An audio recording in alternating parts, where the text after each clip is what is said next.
Everyone, how are you? Here to give you the Monday Night Raw results for June the 22nd, 2020. Just to let you know, the show was absolute garbage again this week. A lot of talking. Like, they went an hour of talking before they actually even had a match. That's not good. So, instead of calling WWE World Wrestling Entertainment, should be World Sitcom Entertainment or World Talk Show Entertainment or something, because that's all it is now. It's just talking. The opening match was supposed to be for the 24/7 championship. R-Truth defended against Akira Tozawa. But Nia Jax came out to sit in the ring on a steel chair. She talked about how Charlotte Flair again this week is fighting Asuka. That's 3 weeks in a row. She should be number one contender still, not Charlotte Flair. But she did make good points, like how Charlotte Flair just gets everything handed to her. Basically. Of course, Charlotte Flair came out, they brawled, so that match never happened until later on in the night. And during the brawl, Charlotte Flair's arm apparently got hurt, which, if you watch, Nia Jax never even attacked her arm at all. She might have hit it a couple times, but nothing really serious. So the actual opening match for the Raw Tag Team Championships, after almost a complete hour of talking, the Street Profits defended against the Viking Raiders. Very good match. I enjoyed it. At one point, Eric caught Montez Ford coming off the ropes and picked him up and just threw him into D'Angle Hawkins that was coming around the corner outside the ring. The Street Profits actually delivered the Viking Experience, the Viking Raiders finisher, on their own. On them, I mean. Even though Eric had to kind of hoist himself up for the Street Profits to do it. There was a lame four-wheel cut-wheel move. It was stupid. Street Profits retained the titles. They actually have finally defeated the Viking Raiders. All throughout Monday Night Raw, they haven't been able to defeat them until now. Montez Ford hit the top rope frog splash onto Arvar of the Viking Raiders. I'm sorry. After the match, both teams celebrated. And then as the Viking Raiders left, Andrade Cien Angel Garza, and Vega appeared out of nowhere and attacked the champions till the Viking Raiders made the save. So the whole build-up of Andrade Cien and Angel Garza arguing to cause tension between them, they were going to separate each other. I guess that was one of Paul Heyman's plans, because now it's like, let's just drop that. They're going to be a tag team. I still like to see these two guys not be a tag team, because they're great singles competitors. They're not a good tag team. But that's just me. The second match tonight was, again, Asuka versus Charlotte Flair. For 3 weeks in a row, we've had these two win them. I just watched one of my favorite TV series. Asuka made Charlotte Flair tap out to the Asuka lock to retain the title. And all throughout the rest of the night, like 80% of the night, was Charlotte Flair's nail boo-boo on her arm is the reason why she had to tap out. It was her. But she's going to get a rematch. It's a given.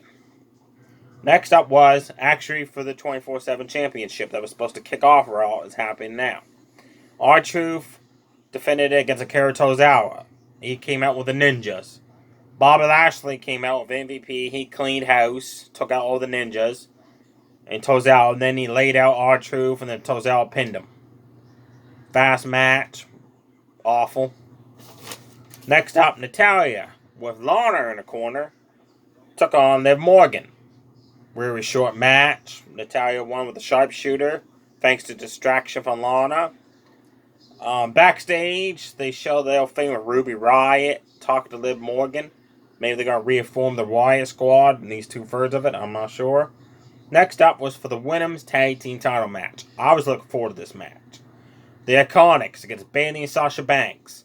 It started off really great.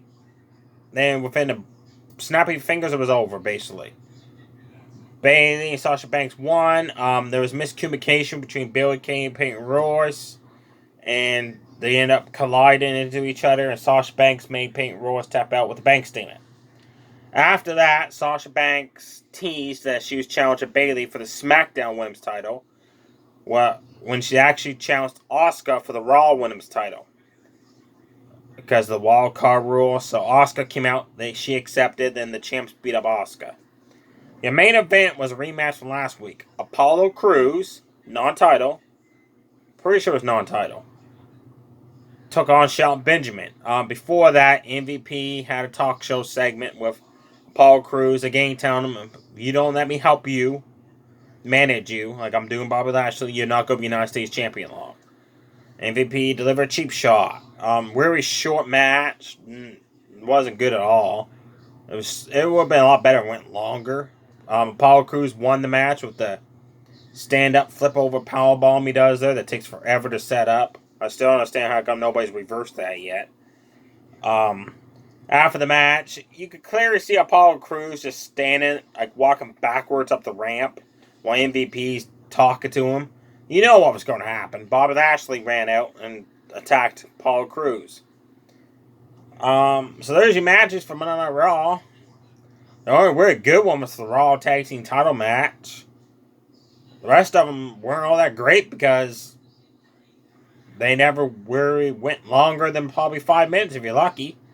Now, like I said, the talking was awful. 80% of the show was about Charlotte Flair, a little injury that apparently she suffered. That's storyline. Probably. I did enjoy a Big Show and Randy Orton segment because you know these two are going to collide and they always put on very good matches when they fight each other. I enjoyed that. Rey Mysterio finally returned.